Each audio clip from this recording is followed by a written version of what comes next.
Olá, que o seu dia e a sua semana sejam repletos de bênçãos divinas. Amém. Hoje, a gente vai mergulhar fundo em um dos textos mais grandiosos e, ao mesmo tempo, misteriosos do Novo Testamento, a Epístola aos Efésios.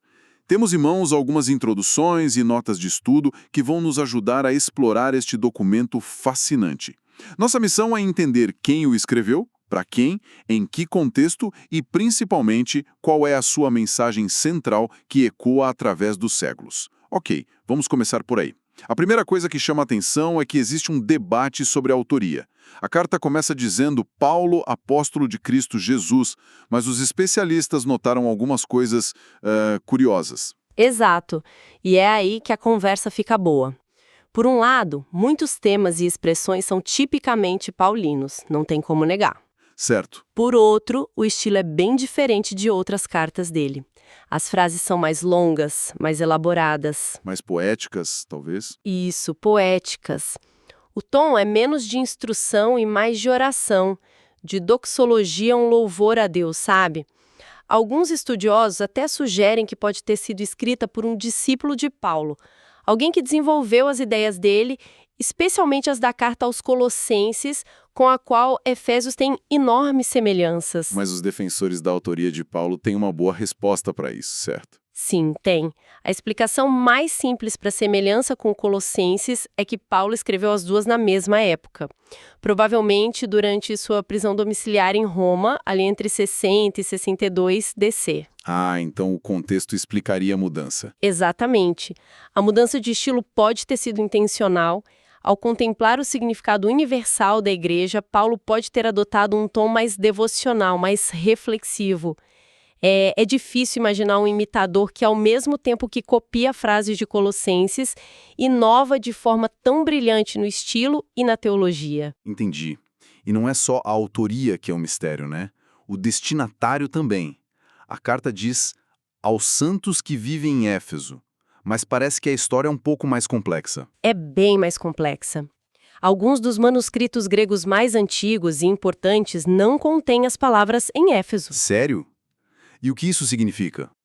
Bom, além disso, a carta não tem aquelas saudações pessoais que Paulo costumava incluir. Por isso, muitos acreditam que era uma carta circular. Uma carta circular. Isso, destinada a várias igrejas daquela região. Éfeso, como capital da província da Ásia, seria o ponto de partida para a distribuição dela. Aqui é onde fica realmente interessante. Para a gente entender o impacto desta carta, precisamos visualizar a cidade de Éfeso no primeiro século.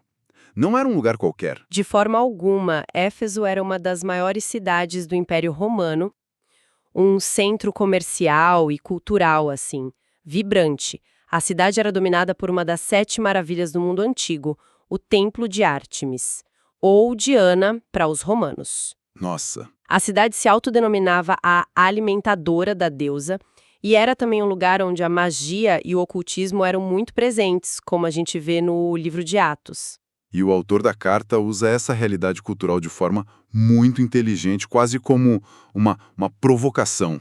Precisamente, quando o autor descreve a igreja como uma noiva gloriosa, ele está criando um contraste direto com Éfeso, que se via como a cidade mais gloriosa. Que sacada! Temis. E o chamado para lutar contra as forças espirituais do mal nas regiões celestes. Isso teria um impacto profundo em leitores que estavam imersos naquela atmosfera. Então, se a carta não foi escrita para resolver um problema específico de uma igreja, como outras cartas de Paulo, qual é a grande ideia por trás dela? As fontes a descrevem como um hino à soberana graça de Deus. O que é fascinante aqui é a escala da visão. O tema central é o que a carta chama de mistério. O plano de Deus, antes oculto e agora revelado em Cristo, de unir todas as coisas, no céu e na terra. Uau! E a manifestação visível desse plano é a igreja. E essa unidade tem uma face muito prática, não é? A união entre judeus e gentios. Exatamente. Essa era a maior barreira social e religiosa da época, uma barreira intransponível. A carta afirma que Cristo derrubou o muro de inimizade que o separava, criando em si mesmo uma nova humanidade. Então a igreja é tipo uma amostra, uma colônia do céu na terra, onde esse projeto de reconciliação de Deus se torna realidade. Perfeito. É por isso que a estrutura da carta é tão clara. Os capítulos 1 a 3 são a base teológica, o quê, e os capítulos 4 a 6 são a aplicação prática, o e então. Então, o que tudo isso significa? Que a teologia mais elevada, ser escolhido antes da fundação do mundo, está diretamente conectada às instruções mais práticas sobre como maridos e esposas, ou pais e filhos, devem se relacionar. Isso mesmo. O cósmico e o doméstico estão ligados. Nossa, A ética da carta é uma consequência direta da teologia. Porque Deus realizou essa unidade grandiosa, os crentes são chamados a andar de modo digno da vocação que receberam, ou seja, viver essa unidade no dia a dia. vamos focar um pouco no início da carta. As fontes dizem que, no grego original, os versículos 3 a 14 do capítulo 1 são uma única e longa frase, um fôlego só de louvor. Quais são as bênçãos que o autor celebra ali? É uma celebração da obra da Trindade na salvação. É lindo. Primeiro, louvor ao Pai que nos elegeu e nos predestinou em amor para sermos seus filhos. Isso antes da fundação do mundo. A iniciativa é totalmente dele, então. Totalmente. Segundo, louvor ao Filho Jesus Cristo, no qual temos a redenção, pelo seu sangue, a remissão dos pecados. É a obra de Cristo que torna tudo isso possível. Certo. Pai, Filho. E terceiro, louvor ao Espírito Santo, que nos selou. Ele funciona como uma garantia, um sinal de propriedade de Deus e a certeza da nossa herança futura. A repetição da frase em Cristo ou nele parece ser a chave de tudo, né? É a chave. Se a gente conectar isso ao quadro geral, vemos que a salvação não é um conceito abstrato. É uma união vital com Cristo. Uhum. Todas as bênçãos espirituais, eleição, redenção, perdão, o selo do Espírito são recebidas por se estar em Cristo. A carta estabelece essa identidade segura em Cristo como o fundamento de tudo.